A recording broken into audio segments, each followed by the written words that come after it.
Hi everyone, we are Team Obsidian and our project focuses on planetary formation from nanoparticle clusters. In our presentation, we'll go over a background, research question, experimental design, and some insights. So let's introduce you to the team. I'm Vincent, joined by Adrian, Joseph, and Brian. So let's talk about nanoparticles and why they're so special. So nanoparticles have a higher surface area to volume ratio than other larger particles. What this means is for a given volume of nanoparticles, they will have a higher surface area than the same volume of larger particles. Because of this, they also have a higher surface energy. Now, in an effort to stabilize themselves and lose some of the energy, they will readily form clusters with each other. Okay, some background on planetary formation. So first off, cosmic dust with high concentrations of ceramic and metallic iron nanoparticles are considered to be the building blocks of our solar system. So at first, nanometer and micrometer sized cosmic dust aggregates in the protoplanetary disk under the forces of the star it orbits. They keep sticking together, and then once they exceed a few centimeters in diameter, their own gravitational field becomes the primary growth mechanism for the planetesimal. It is known that cosmic dust containing ceramic silicate nanoparticles and metallic nanoparticles serve as the foundation for the solar system's development. However, it is unknown how these clustering nanoparticles are able to overcome the bounce barrier, which is a threshold where the clusters can no longer collide inelastically.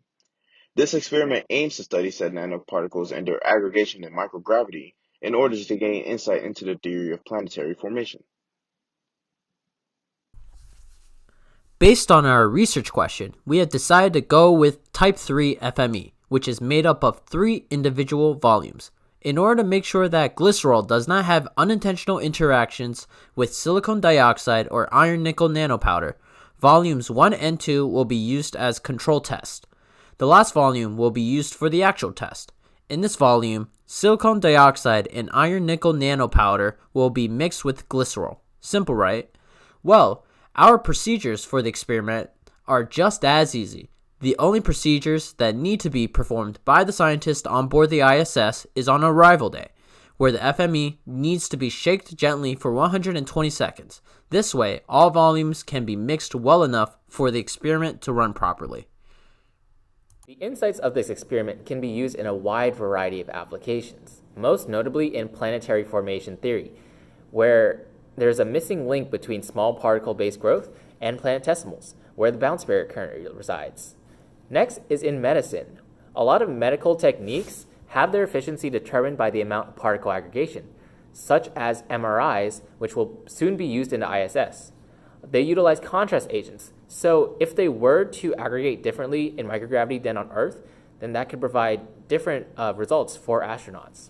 And there's a novel cancer treatment that relies on heat that also has its efficiency determined by the amount of particle aggregation. Lastly, the insights can be used for cheaper manufacturing of electronics. So imagine a world where we could 3D print a whole phone with nanoparticles that could be the reality soon. So not only will electronics be cheaper, they'll be easier to make, faster to produce, and more customizable.